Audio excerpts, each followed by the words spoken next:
Close your eyes for a moment. Imagine standing in front of a mirror, not just any mirror, but one that reflects who you really are. Not your face, not your flaws, but your soul. You look at yourself and for the first time, you don't see someone who needs fixing. You see someone who deserves love. Not because of what you've done, not because of who loves you back, but simply because you exist. We live in a world that teaches us to chase approval, to measure our worth through other people's eyes. But what if, just what if, the love you've been searching for outside has been waiting inside you all along? This audiobook is about remembering what you forgot, that you are enough, that you are lovable, that you deserve your own love more than anyone else's. Let's begin this journey, not to become someone new, but to finally come home to yourself. Chapter 1. The mirror is not the enemy. Look at yourself, not the quick glance you give before rushing out the door, not the half-hearted look when you're adjusting your clothes or fixing your hair. I mean really, look at yourself. Look into your own eyes long enough to see beyond the surface, past the tiredness, past the doubts, past the silent comparisons that run through your mind. Look until you meet the person inside, the one who's been waiting for you to notice them again. That reflection staring back at you isn't your enemy. It's not your competition. It's not the sum of your mistakes, your regrets, or the opinions of others. It's you, the real you, longing to be loved, seen, and accepted without condition. But for most of us, somewhere along the way, that relationship was broken. We learned to see ourselves through the world's distorted lens, filtered by judgment, expectation, and noise. We began to measure our worth through what others thought of us, instead of what we truly knew about ourselves. You weren't born doubting your beauty or your value. You didn't come into this world thinking you needed to earn love. That was taught to you, conditioned into you, piece by piece, layer by layer, until you forgot how to love yourself without reason. And that forgetting, that quiet disconnection, is where most of your pain begins. The first step toward learning to love yourself more than anyone else is simple, but not easy. It's to return to that original relationship, the one between you and you. You've probably spent years trying to love others better, trying to prove your loyalty, your care, your worthiness. But when was the last time you tried to love yourself with that same effort, that same devotion? Self-love isn't about ego.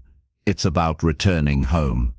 It's about remembering that before anyone else had an opinion of you, you already existed, whole, worthy, and enough. Think back to when you were a child. You didn't stand in front of the mirror criticizing your reflection. You played, you laughed, you explored, you lived with a kind of freedom that only comes from innocence, from not yet believing you had to be perfect to be lovable. And yet somewhere along the path, you began to shrink. Maybe someone's words cut deeper than they should have. Maybe you were made to feel small for wanting too much, for dreaming too loud, for simply being yourself. And so, you began to build walls, invisible ones, protecting yourself from rejection, from disappointment, from pain. But here's the thing about those walls. They don't just keep pain out. They also keep love out, especially the love that's meant to come from within. Every time you say, "I'm not good enough," that wall grows taller. Every time you compare yourself to someone else, it grows thicker, until one day, you wake up and realize you've become a stranger in your own life, disconnected from the one person you were meant to know best, yourself. But you can tear down those walls, not with force, not with shame, with compassion, with patience, with honesty. Start by asking yourself this: what if I treated myself the way I treat someone I truly love? What if you spoke to yourself with the same gentleness you use when comforting a friend? What if you forgave yourself for being human, for learning, for stumbling, for taking time to heal. You see, self-love isn't loud, it's quiet. It's in the choices you make when no one's watching. It's in the moments you decide to rest instead of pushing yourself past exhaustion. It's in the decision to stop apologizing for existing exactly as you are. Loving yourself doesn't mean you'll never wish to grow or improve. It means you stop believing that you must hate yourself to become better. Growth built on self-rejection never lasts, but growth built on self-respect, that changes everything. Because when you love yourself, you stop chasing validation. You start living from truth. When you love yourself, you stop needing to be chosen, because you already chose you. When you love yourself, you stop trying to earn worth, because you finally remember, you already have. You don't have to wait until you've achieved everything you dream of to start loving yourself. You don't have to wait until your body looks different, or your life looks perfect. You don't need permission. You can begin right now, in this moment, to see yourself different, to stand in front of that mirror and whisper, I am learning to love you, not for what you've done, not for who approves of you, but simply because you are mine. Imagine what your life would look like if that became your daily truth. Imagine waking up each morning, no longer needing someone else's approval to feel enough. Imagine walking through the world with quiet confidence, not arrogance, not pride, but peace. That's the power of self-love. It doesn't make you better than anyone else. It simply frees you from the need to compete. The mirror is not your enemy, it's your ally. It's the reflection that reminds you who you are when the world makes you forget. When you can look into that mirror and meet your own gaze with love, not judgment, that's when everything begins to change. That's when you stop living for applause and start living from alignment. That's when life stops feeling like a performance and starts feeling like home. So before we move forward in this journey, promise yourself one thing. You will no longer turn away from your reflection. You will face it, not to criticize, but to connect, not to search for flaws, but to see the truth.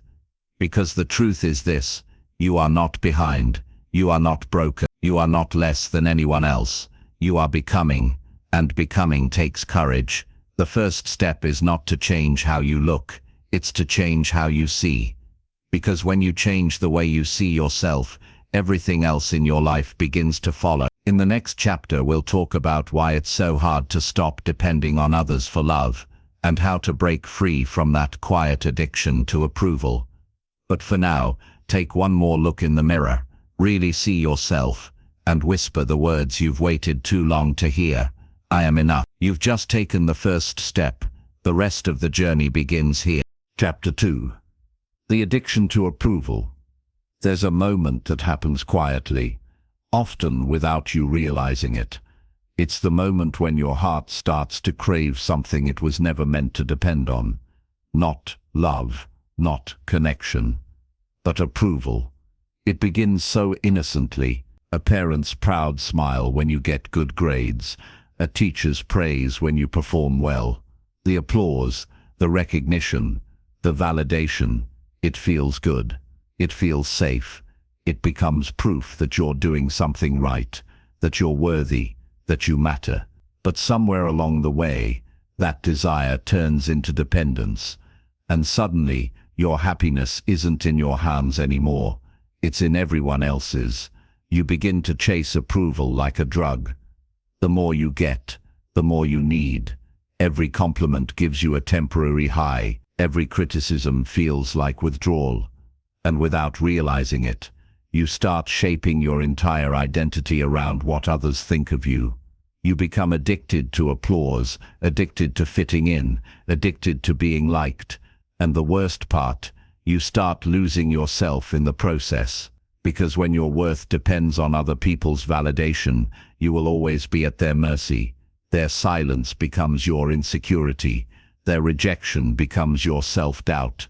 Their opinion becomes your reflection. That's not love. That's dependency. And it's one of the most dangerous forms of self-abandonment there is. Think about it. How many times have you changed your behavior, your opinions, even your dreams just to avoid disapproval. How often have you said yes when you wanted to say no, just to keep the peace or to be liked? How often have you stayed quiet when your soul was screaming to speak up because you feared being judged? You've probably told yourself, I just don't want conflict. But deep down, it's not conflict you fear. It's rejection. It's the thought that someone might not like you, might not approve of you, might see you as less. So you shrink. You soften your edges. You make yourself smaller to fit into their comfort zone. But the more you do that, the more you drift away from your true self, the self that doesn't need permission to exist. The truth is, the world doesn't need another person who pleases everyone. It needs more people who are real, people who live from their truth, even when that truth isn't applauded. The addiction to approval is subtle, but it's powerful. It disguises itself as kindness, as humility, as being a good person, but at its core, it's fear. Fear of being misunderstood, fear of being alone, fear of not being enough without someone else saying so. You may have been taught that loving yourself means being selfish, that putting yourself first means you don't care about others. But that's a lie. Self-love isn't selfish, it's sanity.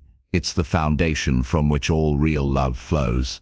Because when you depend on others to fill your cup, you'll always feel empty. But when you learn to fill it yourself, you can finally give without losing yourself in the process. Here's a truth that will change your life. The approval you crave from others is just a reflection of the approval you're withholding from yourself. Every time you need someone to tell you you're good enough, what you're really longing for is your own acceptance. Every time you chase validation, what you truly want is permission. Permission to be who you already are. The day you stop seeking that permission is the day you begin to heal. Start small. Notice how often you say yes out of obligation, rather than authentic. Notice how often you modify your words or actions to avoid disapproval. Notice how often you silence yourself just to stay liked. And then, choose differently. Speak the truth, even if your voice shakes. Say no, even when it disappoints someone. Stand firm, even when others don't understand. That's what self-love looks like in action. It's not loud or rebellious. It's simply honest. It's saying, I no longer need you to agree with me to feel at peace with myself. Because real confidence doesn't come from everyone liking you. It comes from being okay when they don't. There will always be people who misunderstand you, who criticize you, who don't see your value, and that's okay. Their inability to see your worth doesn't diminish it. Their opinion doesn't rewrite your truth. You don't need universal approval to live an extraordinary life. You just need self-approval, the quiet knowing that who you are is already enough.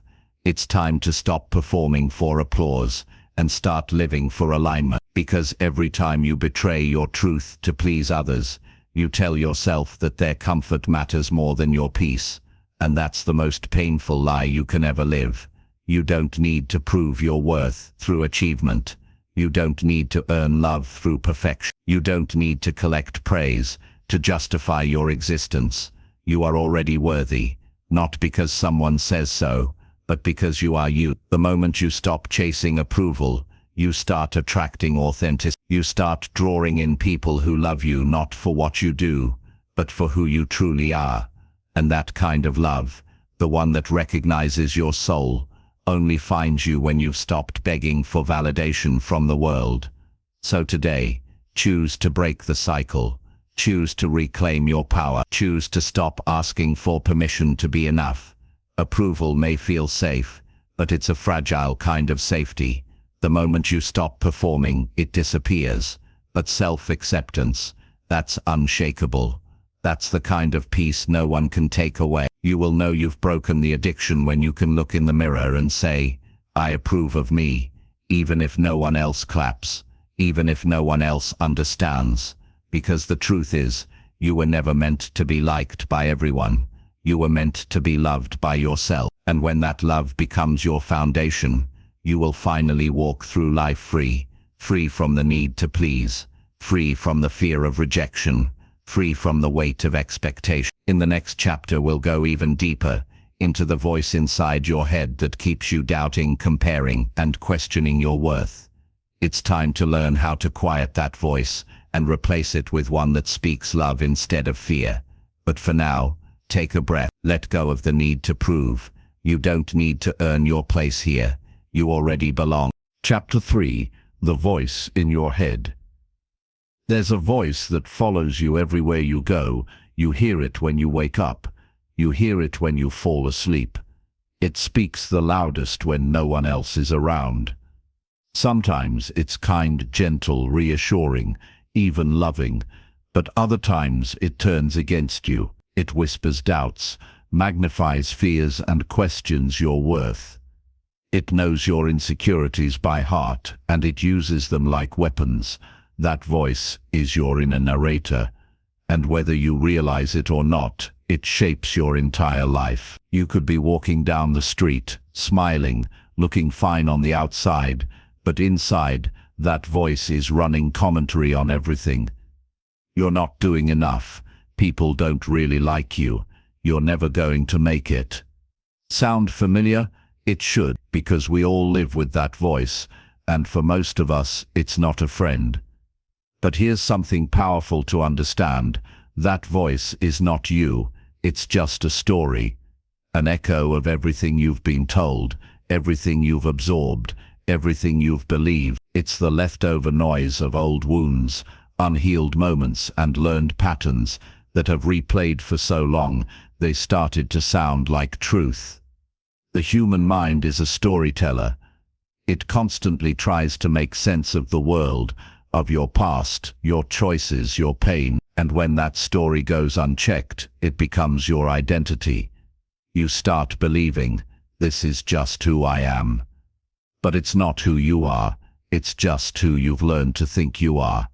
Think about the things that voice says to you every day. Would you ever say those same things to someone you love? Would you tell your best friend, you're worthless or you'll never be enough? Of course not. So why do you say it to yourself? Because somewhere deep down, that voice convinced you that cruelty is honesty, that self-criticism is discipline, that tearing yourself down is the same as pushing yourself forward. But it's not. It's just punishment dressed up as motivation. You cannot hate yourself into becoming better. You cannot shame yourself into healing. You cannot bully your mind into peace. The only way forward is to change the relationship you have with that voice. First, you must listen. Not to believe, but to understand. What does that voice sound like when it's afraid? What does it say when it feels unworthy? What patterns does it repeat? Awareness is the first step toward freedom. You see, most of your thoughts are not chosen, they're conditioned. They're habits of the mind, running on autopilot. And when you start observing them instead of obeying them, something magical happens. You create space between you and your thoughts. That space is where peace lives. Imagine standing at the edge of a river. Your thoughts are the water, constantly flowing, changing, moving. Most people jump into that river and get carried away by the current. But self-awareness is learning to stand on the bank, watching the flow without drowning in it. When that inner critic speaks, you don't have to fight it, just notice it. Smile and say, "Ah, there you are again." You don't silence the voice by force, you soften it with compassion. Here's the truth, that critical voice was created to protect you. It learned to warn you against pain, to prepare you for rejection, to keep you safe from failure. But it became overprotective, like a guard dog that barks at everything, even the people trying to love you. You can't destroy it, and you don't need to. You just need to retrain it, to teach it that you are no longer in danger, that you are capable, that you can handle life with strength and grace. And how do you retrain it? With new words, new stories, new truths. When that voice says, "You can't do this," reply, "Watch me grow." When it says, "You're not enough," answer, "I'm exactly who I need to be in this moment." When it says, "You'll fail," remind it, Failure is how I learn. Over time, the tone begins to change. The voice that once tore you down becomes one that lifts you up. Because self-love isn't just about how you treat your body or your time. It's about how you treat your mind. Your mind listens to everything you say. It doesn't know the difference between truth and repetition. If you speak negativity long enough, it becomes your reality. But if you speak love long enough, it becomes your identity. So speak love every day, even when it feels forced, especially when it feels forced, because that's when you need it most. Imagine waking up and hearing that inner voice say, "Good morning, I'm proud of you." Imagine hearing it whisper, "You're doing your best," instead of "You're falling behind." Imagine what your life would feel like if that voice became your ally, not your enemy. That's the goal. Not silence, harmony, not perfection, peace. The world outside will always have noise, but when you master the voice inside, you carry calm wherever you go. Remember, your thoughts are powerful, but they are not permanent. You can rewrite them.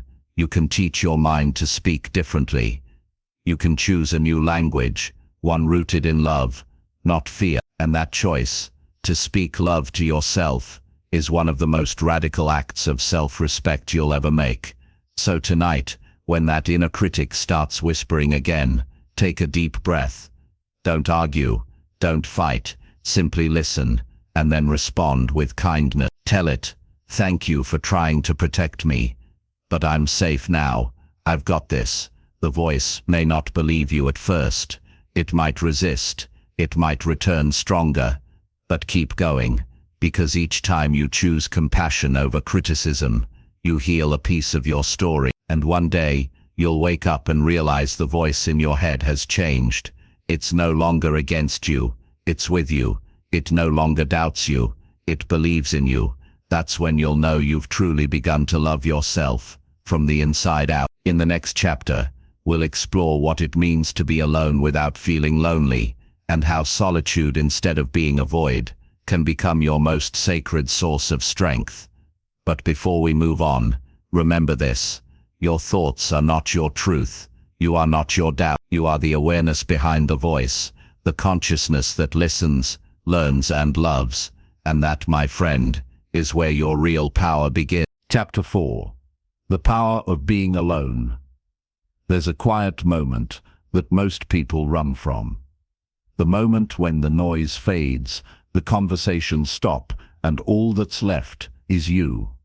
For some, that silence feels peaceful, a space to breathe and reflect, but for many, it feels uncomfortable, even frightening.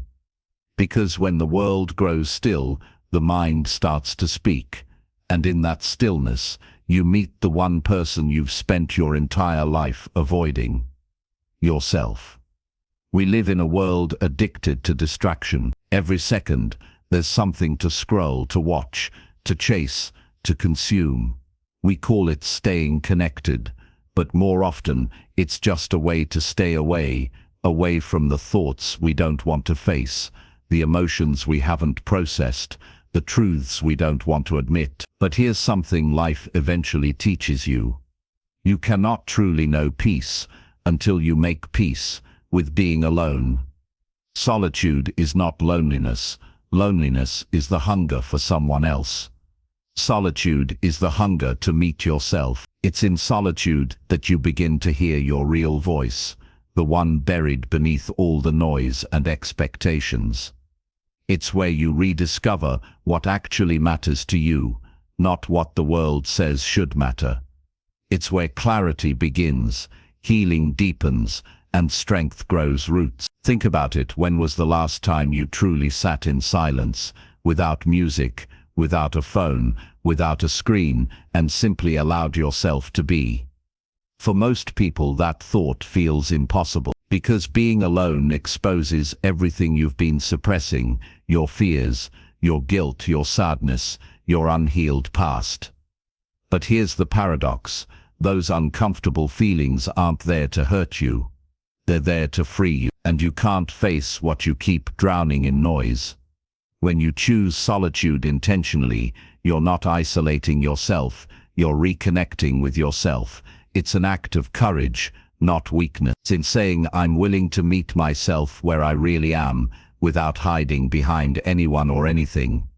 Solitude teaches you to stand in your own presence, without needing validation. It teaches you that your worth isn't dependent on who texts you back, or who praises your work. It teaches you that peace doesn't come from attention, it comes from alignment. And once you learn to be comfortable alone, you become untouchable, because no rejection, no absence, no silence can shake someone who has learned to sit with themselves and feel whole. Let me tell you something powerful. Most breakthroughs don't happen in crowded rooms. They happen in quiet spaces, in long walks, in late-night reflections, in moments when the world forgets you, but you remember yourself. It's in those moments that you start hearing truth, not the kind spoken by others, but the kind whispered by your soul. And that voice, though quiet, is never wrong. Solitude gives you back your intuition. It sharpens your awareness. It allows you to see life not from the surface, but from its depths. You begin to sense what's right for you. Not because someone told you so, but because you can feel it, and that feeling is sacred. Yet, the irony is that most people spend their lives running from it. They fill every gap with noise, every pause with activity, every silence with stimulation.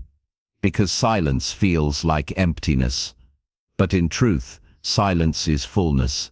It's the space where creation happens, where ideas are born, where the soul breathes again. Every great thinker, artist, or leader in history has known the value of solitude.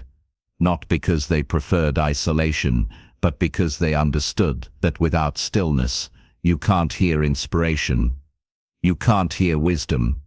You can't hear your purpose calling your name. Being alone is how you tune your mind back to its natural frequency. It's how you remember that you are already enough. But here's the part that's often misunderstood. Solitude isn't just about spending time alone. It's about how you spend that time. If you sit in silence but fill it with self-criticism, it's not solitude, it's suffering. If you isolate out of fear or resentment, that's not healing, that's hiding. True solitude is gentle, it's honest, it's open, it's not an escape from life, it's a reconnection to life. It's the moment when you say to yourself, I'm here. I don't need to be anywhere else.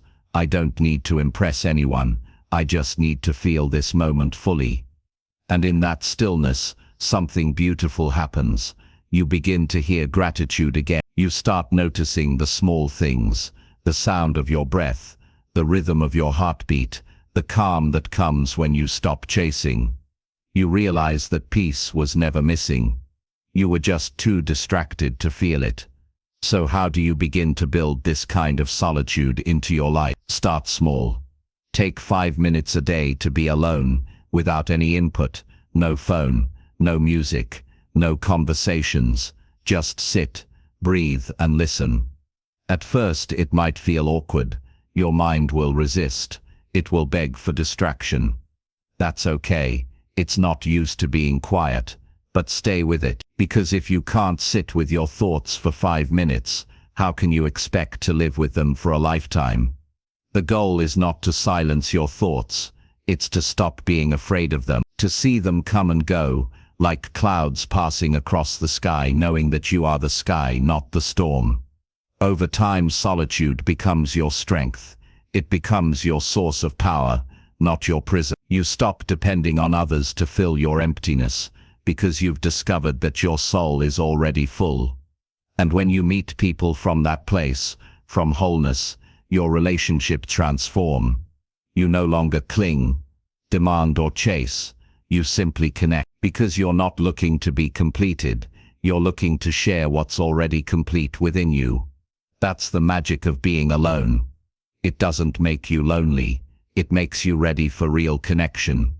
It makes you self-aware, self-led, and self-loving. So the next time you find yourself in silence, don't rush to fill it. Don't reach for your phone. Don't run to the next distraction. Just pause and let yourself, because in that moment, you are meeting the most important person in your life, the one who's been with you through every chapter, every storm, every victory and if you can learn to love your own company, you'll never feel alone again. In the next chapter, we'll explore how to turn solitude into creation, how the quiet within you can become the birthplace of vision, purpose, and transformation. But for now, take this with you. Peace doesn't come from escaping the world. It comes from learning to be still within it. And that stillness, that sacred silence, is where your real power begins to speak. Chapter 5. Heal what you've been carrying. There comes a point in life when you realize that the weight you're carrying isn't coming from the present, it's coming from the past. You might not see it, but it shows in how you react, how you trust, how you love. It's in the walls you build, the fears you hide, and the silence you keep when something inside you wants to scream. The truth is, we all carry something. Old wounds, unspoken pain, memories that never got the closure they deserved. Moments when we were hurt and told ourselves to just move on. But what we call moving on is often just moving away, away from what we didn't want to feel. And here's the thing about pain, what you bury alive doesn't die, it waits. It waits in the quiet corners of your heart, showing up in your relationships, your choices, your patterns.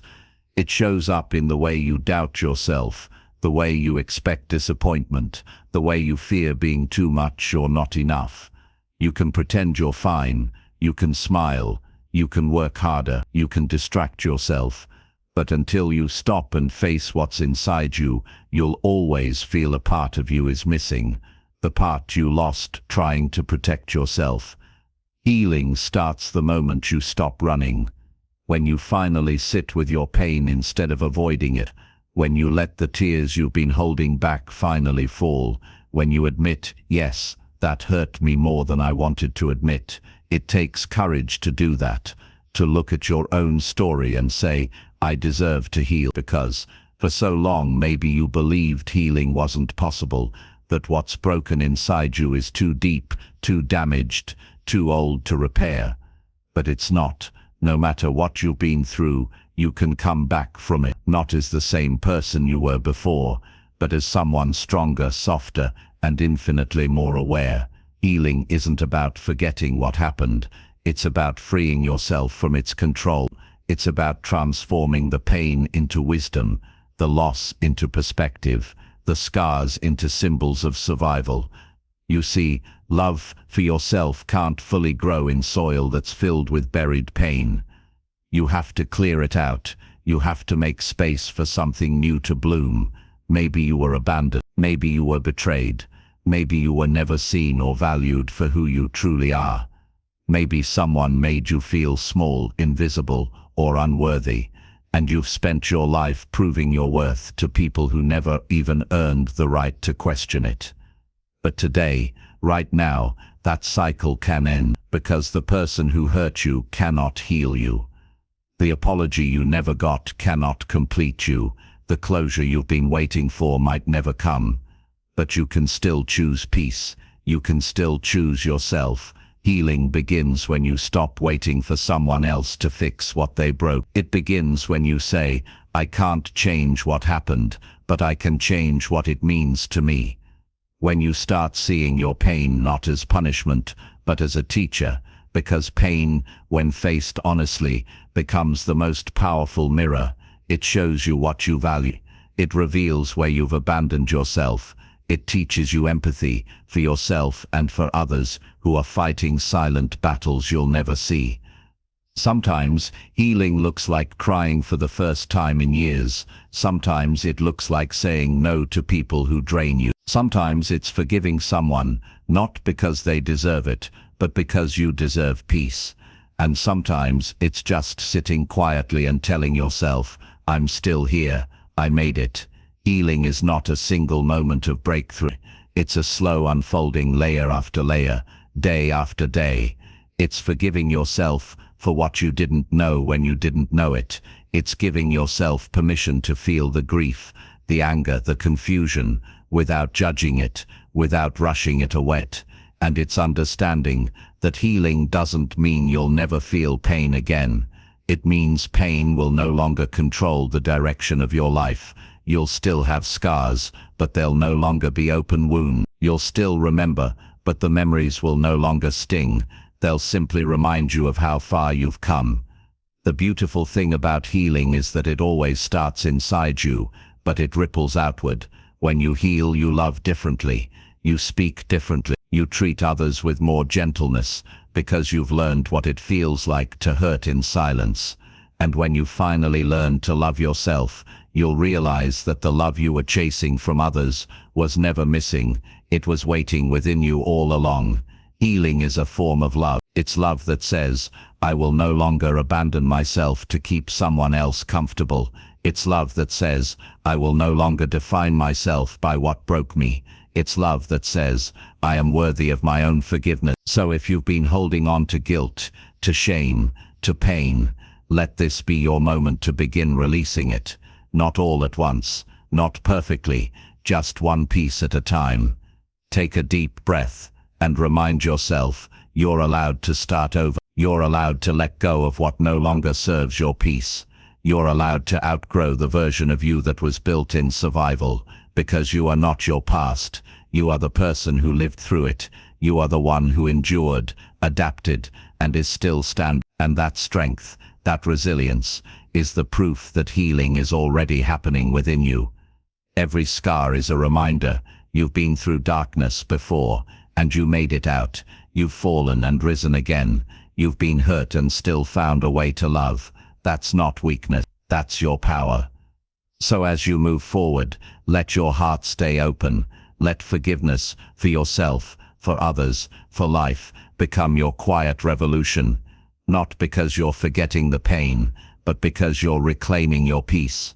And as you do, something incredible will happen. The past will stop pulling you backward. You'll stop repeating the same stories, and you'll begin to write new ones, stories filled with clarity, compassion, and calm. In the next chapter, we'll explore how to rebuild self-worth after pain, how to rise from the ashes of what broke you, and finally see yourself not as damaged, but as divine. But for now, hold on to this truth. Healing is not about becoming who you were before. It's about becoming who you were meant to be, whole, free, and finally at peace within yourself. Chapter 6. The Power of Focused Energy. Have you ever felt like you're giving your all, yet somehow you're not moving forward? Like your energy is being poured into 1,000 little cracks instead of one powerful stream. It's one of life's most frustrating feelings, working hard, staying busy but never really breaking through. You wake up tired, you go to bed restless, you're doing everything right, but deep down you know something's missing. That missing piece is focus, not the kind of focus that lasts for a few minutes before you check your phone. I'm talking about deep, sustained, undistracted focus, the kind that can move mountains, reshape your destiny, and make time itself seem to bend around your purpose. Because here's the truth, energy without direction is chaos. You can be talented, passionate, and full of potential, but if that energy is scattered, it will never create real power. It's like sunlight, spread out, it's warm, but when you concentrate it through a magnifying glass, it can start a fire. Your mind works the same way. When you learn to focus your energy, to gather it, sharpen it, and aim it towards something that truly matters, you ignite a force inside you that's unstoppable. You stop reacting to life and start directing it. Think about it. Every major transformation in your life began when you decided to focus, when you stopped chasing everything and started pursuing one thing with everything you had. That moment of commitment, that narrowing of your energy, is where true change begins. But focus doesn't come naturally. The world is built to steal it from you. Every vibration, every notification, every open tab and endless scroll is designed to scatter your attention. You live in an economy of distraction, where your focus is the most valuable currency you own, and every time you give it away, you lose a little piece of yourself. That's why the ability to focus isn't just a skill, it's a form of strength. It's self-control in its purest form. Because when you control where your attention goes, you control your reality. Let's make this practical. Imagine your day as a container of energy. You wake up with a certain amount of mental fuel, limited and precious. Now most people spill it everywhere. They start the day checking messages, reacting to small things, switching between tasks, conversations and emotions. By noon they're mentally drained, emotionally scattered, and physically exhausted, yet they haven't moved an inch closer to their real goals. Now imagine a different approach. You guard that energy like gold. You decide where it goes, when it's spent, and what it's worth. You pour it into one or two meaningful things, the ones that actually move the needle in your life. That's focus, and it changes everything. When you work with focus, you enter a state of flow, that rare, beautiful rhythm, where everything feels clear and effortless. Time slows down, distractions fade away. Your mind and your purpose become one. It's not just productivity, it's alignment. It's your soul and your actions moving in the same direction. But here's what most people don't realize. Focus is not something you find, it's something you train. It's a discipline, a daily practice of saying no to what doesn't serve you, so you can say a full, powerful yes to what does. Every time you resist a distraction, your focus grows stronger. Every time you choose depth over noise, your power increases. Every time you silence the pull of instant gratification, you build the muscle of mastery. The people who achieve extraordinary things aren't superhuman. They're simply people who have learned to direct their energy with precision. They don't waste effort. They don't chase everything. They channel their strength like a laser, straight, clear, and stoppable. And that's what you're capable of too. So ask yourself right now, where is your energy going? What are you feeding with your attention? Because whatever you focus on grows. If you feed fear, it grows. If you feed doubt, it grows. But if you feed purpose, belief, and discipline, they grow too. Your focus is a form of power. And when you give that power to the wrong things, you drain your life. But when you give it to the right things, the ones that build you, strengthen you, move you, you awaken something within you that feels unstoppable. Start small. Choose one area of your life that truly matters. Maybe it's your health. Maybe it's your discipline. Maybe it's the vision you've been putting off for years. Focus your energy there, fully, deeply, consistently. Cut away the noise, ignore the unnecessary, and pour yourself into that one thing until it grows roots. Because what grows from focus doesn't fade. It becomes part of who you are. And once you feel the power of focused energy, you'll never want to go back to a scattered life again. The world will always try to pull your attention away. It will tempt you with shortcuts, distractions, and shiny detours. But remember this, nothing is more magnetic than a human being who knows exactly where they're going. They move differently, they speak differently, they radiate a kind of calm certainty that others can feel. That's the energy of focus, quiet, steady, and unstoppable. So as this chapter closes, make a silent promise to yourself. No more wasting your energy on what doesn't matter. No more being everywhere but never fully present anywhere. From this moment on, you direct your energy like a force of nature, intentional, precise, and alive with purpose. Because when your focus aligns with your purpose, you become a weapon against mediocrity, and the world can't ignore that kind of power. Now that you've learned how to gather and aim your energy, it's time to go deeper, to learn how to sustain it when life tests your limit. Because the real challenge isn't just finding focus, it's keeping it alive when everything tries to pull you apart. And that is where our next chapter begins. Chapter 7. When Life Tests Your Focus. There will come a time when everything you've built, your discipline, your focus, your calm, will be tested, not by your enemies, not by your failures, but by the chaos of life itself. You'll wake up one day, ready to give your best, and the world will hit you from every side. Plans will fall apart. People will disappoint you.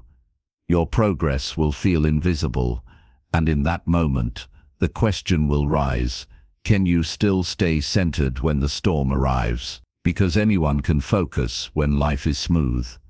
Anyone can stay motivated when everything is working, but true mastery is measured by how steady you remain when the noise gets loud, when distractions multiply, and when doubt whispers in your ear that maybe it's all too much. This chapter is about those moments, the hard ones, the heavy ones, where life tests your focus, not to break you, but to strengthen your resolve.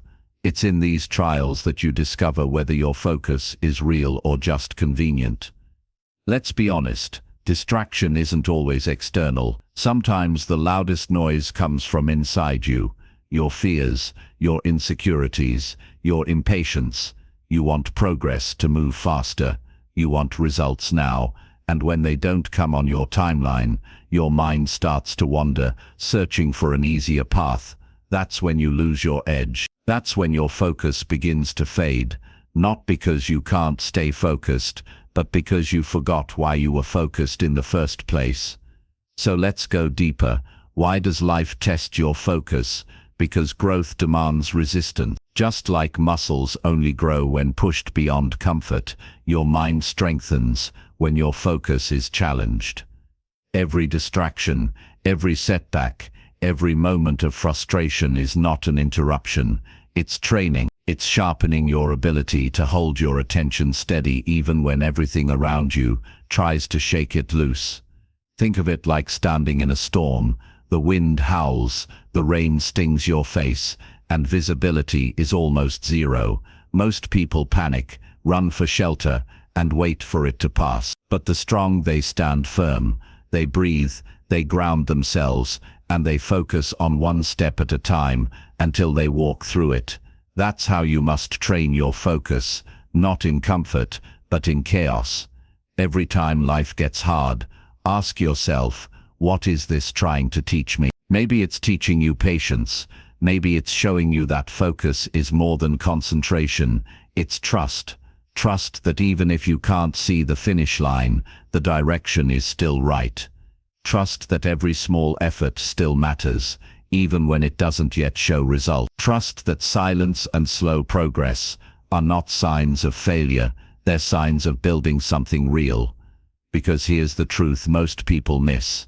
Losing focus isn't a single moment, it's a slow drift.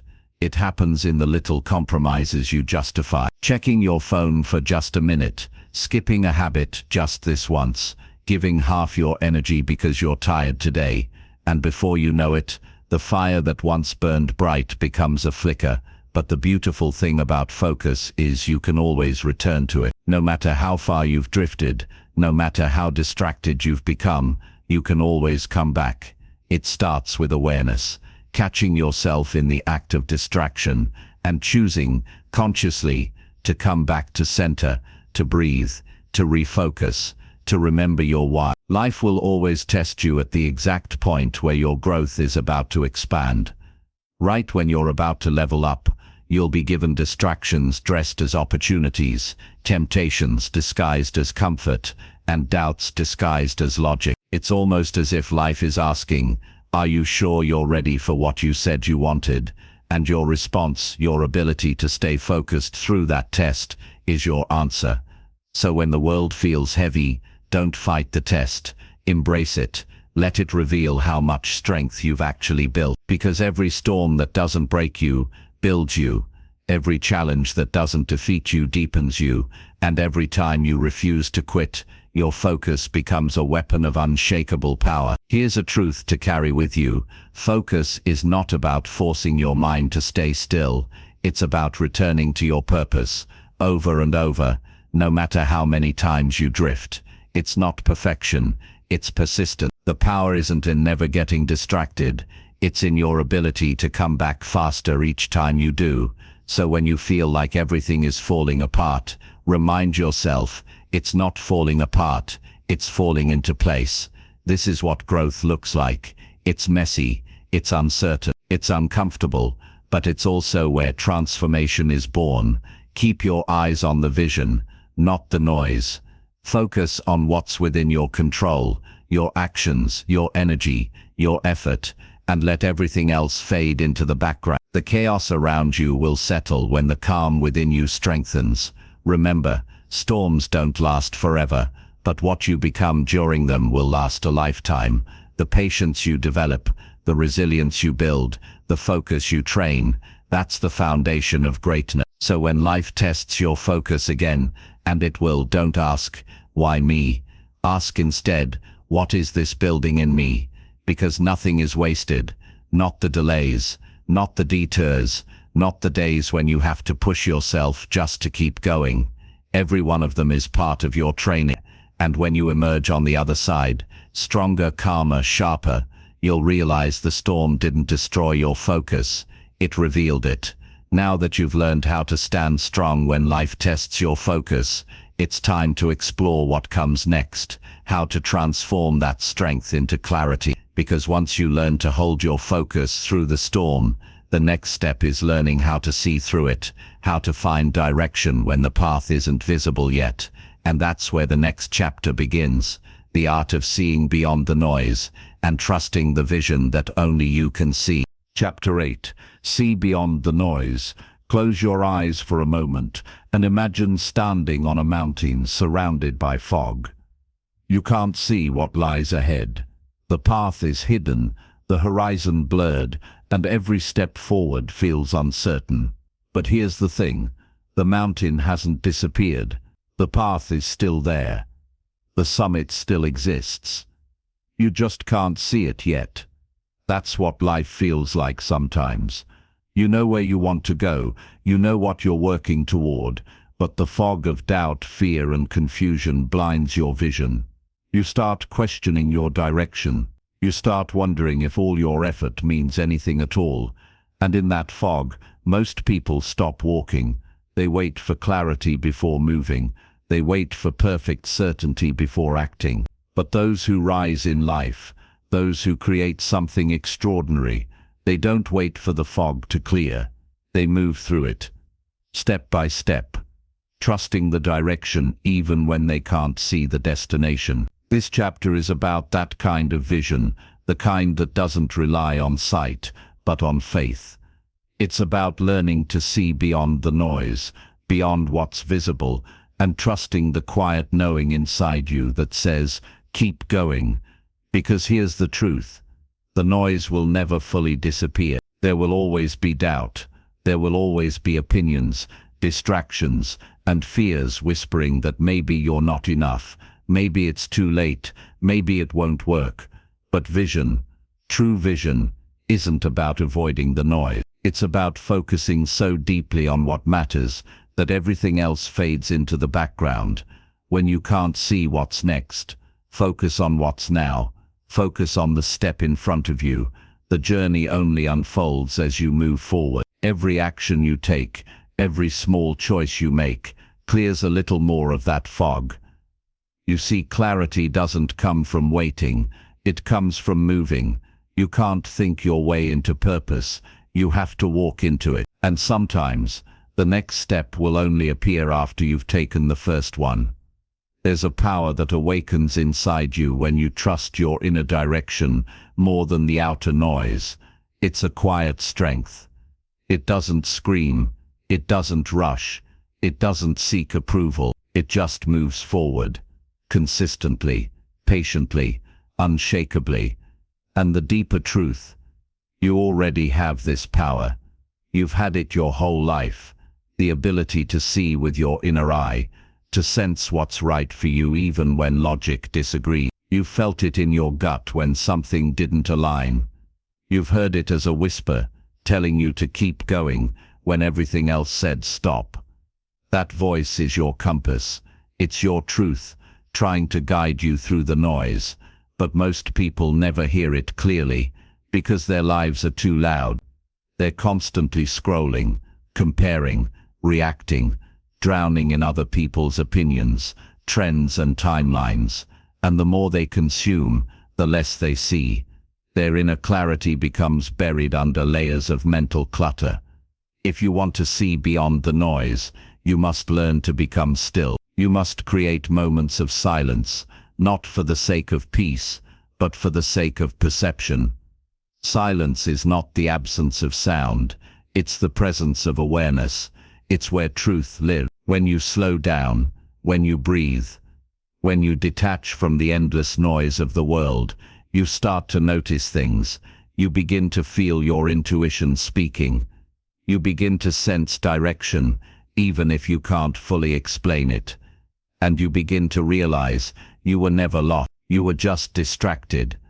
The real clarity you're looking for doesn't come from knowing everything ahead. It comes from trusting that you'll handle whatever comes. You don't need to see the whole staircase to take the next step. You just need enough light to move forward. And the more you move with trust, the more that light expands. Each decision, each action, becomes another flame guiding you through the darkness. Until one day, you look back and realize, the fog was never there to block you. It was there to build you. Because in learning to move without seeing, you developed something stronger than sight. You developed vision. And vision is not about what the eyes see, it's about what the heart knows. Let me tell you something powerful. The people who create the impossible didn't start with certainty, they started with faith. They started with a dream that only made sense to them. They were told it won't work, you're too late, you're too inexperienced. But they saw something no one else could. And they protected that vision fiercely, even when no one believed in it. That's what seeing beyond the noise looks like. So ask yourself, what vision inside you have you been doubting? Because the world can't see it yet. What dream have you buried under logic and fear? You don't owe anyone proof before you begin. You just owe yourself the chance to try. When you see beyond the noise, your decisions stop coming from fear and start coming from alignment. You stop asking, what will people think? And start asking, does this feel true for me? You stop chasing validation and start creating meaning. You stop reacting to life and start directing it. This is the moment where you reclaim your focus, not just for survival but for vision. It's no longer about doing what looks right, it's about doing what feels right. It's no longer about waiting for perfect clarity, it's about walking with faith. And yes, there will still be uncertainty. There will still be setbacks, and times when you feel like you've lost your way. But remember this, you can't lose your way if the way lives within you. Your vision doesn't need permission. It needs commitment. The noise of the world may try to drown it out, but your purpose, that quiet pulse inside your chest, is always there waiting for you to listen again. So keep moving, keep believing, keep seeing with your heart even when your eyes can't yet confirm it. Because one day, what you saw in silence will become visible to everyone else, and they'll call it luck, or timing, or destiny. But you'll know it was faith all along. And as you learn to see beyond the noise, the next chapter unfolds, how to live from that vision. Not just to see it, but to embody it, every choice, every habit, every action aligned with what you truly want to become. Because clarity is not just about seeing the truth, it's about becoming it. And that's where we go next. Chapter 9. The Power of Relentless Consistency. There's a quiet power that separates those who dream from those who achieve. It's not luck, it's not genius, it's not even passion, it's consistency, the discipline to keep showing up long after the excitement fades. Think about it. Most people start strong. They begin with fire in their hearts and light in their eyes. They talk about goals, they post about progress, they imagine success vividly. But slowly, they stop. They get tired, distracted, or discouraged. And that's where the real battle begins. Not in the beginning, but in the middle. Consistency isn't glamorous. It's not dramatic. It doesn't get applause. It happens in silence, when no one's watching, when no one's cheering, when no one even knows what you're doing. It's built in those small, invisible choices that don't seem to matter, but they do. Every morning you get up early when you don't want to. Every time you push yourself to stay focused for just one more hour. Every moment you resist the urge to quit. That's where greatness takes shape. Success is not made in moments of intensity. It's made in moments of repetition. The best never wait for motivation. They rely on consistency. Motivation may start the engine, but consistency keeps it running when the road gets rough. You see, motivation is emotional. It comes and goes like the weather, but consistency is a decision. It's the steady flame that burns even when the wind howls. It's waking up tired and choosing to act anyway. It's showing up when you're uninspired, doing the work when no one notices, and holding yourself to a higher standard every single day. Let's be honest, consistency feels boring. It's not exciting to do the same thing day after day. But that's the paradox. What feels ordinary today becomes extraordinary over time. Small efforts, repeated daily, compound into massive transformation. That's the magic of consistency. It's slow, it's quiet, but it's unstoppable. When you commit to being consistent, you change the game. You stop chasing perfection and start mastering progress. You stop waiting for the right moment and realize every moment is the right one. You stop trying to predict results and start trusting the process. The truth is, success rarely announces itself with fireworks. It shows up quietly in the form of momentum, growth, and mastery. It's the athlete who trains every morning before sunrise. It's the writer who writes even when the words don't flow. It's the student who studies long after the others stop. It's the entrepreneur who keeps going after 100 failed attempts. Consistency doesn't just build habits, it builds identity. Every act of follow-through reinforces the message. I am someone who keeps promises to myself, and that's the foundation of unshakable confidence. Because once you know you can depend on yourself, everything changes. You stop needing external validation. You stop negotiating with excuses. You develop a quiet strength, the kind that says, I'll do it anyway. But make no mistake, consistency will test you. It will ask you to show up when it's uncomfortable, inconvenient, or uncertain. It will challenge your patience. It will confront your doubts. It will demand discipline when your emotions want escape. And yet, that's exactly how it shapes you. Every time you overcome resistance, you grow stronger. Every time you push through fatigue, your resilience expands. Every time you stay the course, you sharpen your edge. Consistency isn't about being perfect. It's about being committed. You will fall, you will slip, you will fail. That's inevitable. But what defines you is not how often you fall, it's how quickly you get back up. The secret is to shorten the gap between failure and action. Don't wait for days, weeks, or months to restart.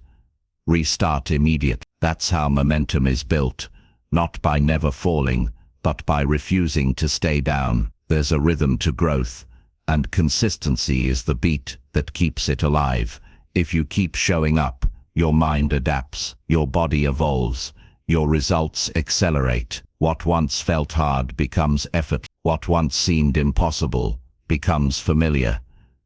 You realize that mastery isn't a mystery, it's a product of time and repetition. The most powerful thing you can do is make consistency your identity. Not something you do, but something you are. Be the person who doesn't give up, the one who keeps the promise long after the feeling fades, because that's what separates the dreamers from the doers. One day, all those small, unremarkable actions will add up. You'll look back and realize you've built something incredible. Not overnight, but through steady, patient, relentless effort. That's the beauty of consistency. It rewards those who refuse to stop. And here's the truth most people overlook. Consistency frees you. It removes the constant decision-making, the endless debate between doing or not doing. It simplifies life into one powerful truth. I show up. Once that becomes who you are, you no longer fight yourself. You just move forward. Every day becomes a brick. Every action, a stroke of progress. You don't see the wall at first, but it's being built quietly, piece by piece, until one day you look around and realize you've built a fortress of discipline, strength, and purpose. That's the power of relentless consistency. It doesn't shout, it doesn't rush, it just keeps going until it wins. So if you ever wonder how to get ahead, how to reach that next level, don't search for shortcuts. Search for consistency. Show up today, show up tomorrow, show up again and again, until showing up becomes your nature. Because in the end, success doesn't belong to the talented, the lucky, or the inspired. It belongs to the consistent, the ones who never stop moving forward, no matter what. And as we step into the next chapter, remember this truth. Consistency turns ordinary people into extraordinary achievers, but to sustain it, you must master something deeper, the art of resilience. Because when the storms come, and they always do, it's not consistency alone that keeps you standing. It's the strength within you to rise, rebuild, and continue. That's where we go next. Chapter 10. Becoming your own greatest ally. Close your eyes and imagine standing in front of a mirror. Not just any mirror, but one that reflects every truth you've ever tried to hide. Every fear, every failure, every scar. Now imagine looking deeper, past the imperfections, past the judgments, past the endless comparisons, and seeing yourself for who you truly are. Not who you think you should be. Not who the world expects you to be, but the real, unshakable you. This is the final step in your journey, becoming your own greatest ally. The person who stands firmly beside you, even when the world whispers doubts. The voice in your head that no longer criticizes, but encourages. The presence in your life that refuses to let you settle for less than your potential. Too many of us live in constant opposition to ourselves. We fight our own desires, sabotage our own dreams, and whisper words of doubt that cut deeper than any external critique. We expect love, patience, and support from everyone else, but forget to give it to ourselves first. And until we do, the world's validation will always feel temporary, fragile, and insufficient. Being your own ally begins with acknowledgement. You cannot fight yourself into love. You cannot force belief into your being through sheer willpower alone. You must start by seeing yourself clearly, celebrating your victories, mourning your losses, and embracing the contradictions that make you human. You must say, I see you, I hear you, I honor you. Think of a time when someone stood by you, unwavering, during your darkest hour. Remember how powerful that felt. That is the power you can give to yourself every single day. That is the kind of ally you deserve, unwavering, compassionate, and persistent. And here's the profound truth. When you become your own ally, life begins to unfold differently. Obstacles lose their ability to intimidate you because you are no longer waiting for permission to move forward. Criticism loses its sting because your sense of worth is grounded in self-acceptance, not external approval. And fear becomes a tool, not a prison, a signal, not a barrier. Being your own ally doesn't mean ignoring mistakes or denying growth. It means holding yourself accountable without hatred. It means correcting course without self-attack. It means confronting weakness with curiosity instead of judgment. When you treat yourself as a trusted friend, you create a space for courage, resilience, and creativity to flourish. Consider the ways you've been your own enemy. Perhaps it's in words you've spoken under your breath, doubts you've harbored in silence, or choices you've made out of fear rather than alignment. Each moment you've turned against yourself has been a lesson, a guidepost pointing you toward the ally you have yet to fully embrace. And now is the time to transform that relationship. Begin with small, deliberate acts. Speak kindly to yourself when you falter. Celebrate the smallest victories. Forgive the choices you made with less awareness. Choose actions that align with your highest values, not just what feels easy. These are not trivial steps. They are seismic shifts in how you inhabit your own life. Every act of self-alliance compounds. Every choice to stand with yourself, rather than against yourself, builds momentum. Over time, it rewires the way you experience the world. Challenges become invitations instead of threats. Critiques become information instead of judgment, and you begin to notice the support, encouragement, and love you've been searching for outside always existed inside.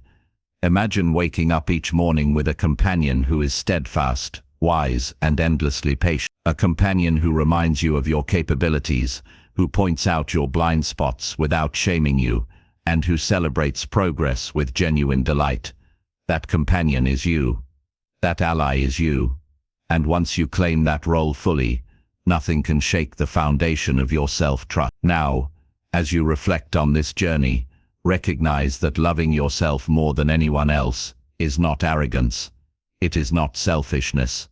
It is clarity. It is the acknowledgement that the quality of your life, the depth of your joy, and the scope of your impact all hinge on the relationship you have with yourself. Your thoughts, your beliefs, your choices, they ripple outward into every corner of your existence. When you are your own ally, the world becomes a reflection of your inner strength, rather than a source of your validation. Relationships deepen because you no longer seek to fill voids with others. Work and creativity flourish because you are guided by alignment rather than fear. And every challenge becomes an opportunity to demonstrate the loyalty, love, and courage you've cultivated within.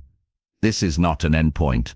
Becoming your own greatest ally is a lifelong practice. There will be days when doubt creeps in, when the noise of the world threatens to drown out your inner voice. But if you return to this foundation, if you continue to stand with yourself, even when it is difficult, you will find that your internal compass never falters for long. So today, make the commitment. Speak to yourself as you would to someone you deeply care for. Protect your dreams as you would protect a loved one's heart. Celebrate your existence, honor your journey, and insist on your own presence with compassion and courage. Stand beside yourself, unwaveringly, through triumphs and failures alike, because when you become your own greatest ally, you unlock a freedom unlike any other. You are no longer a prisoner of external approval. You are no longer hostage to fear or self-doubt. You are no longer waiting for someone else to tell you your worth. You are whole. You are empowered. You are unstoppable. And as this journey comes full circle, carry this truth forward. The love, trust, and respect you cultivate for yourself is the seed from which every other blessing grows. It is the force that shapes your life, your choices, and the legacy you leave behind. From this day forward, stand with yourself, protect yourself, cheer for yourself, and watch as your life transforms. Not because the world has changed, but because you have. You are your own greatest ally, and that is the most powerful relationship you will ever have.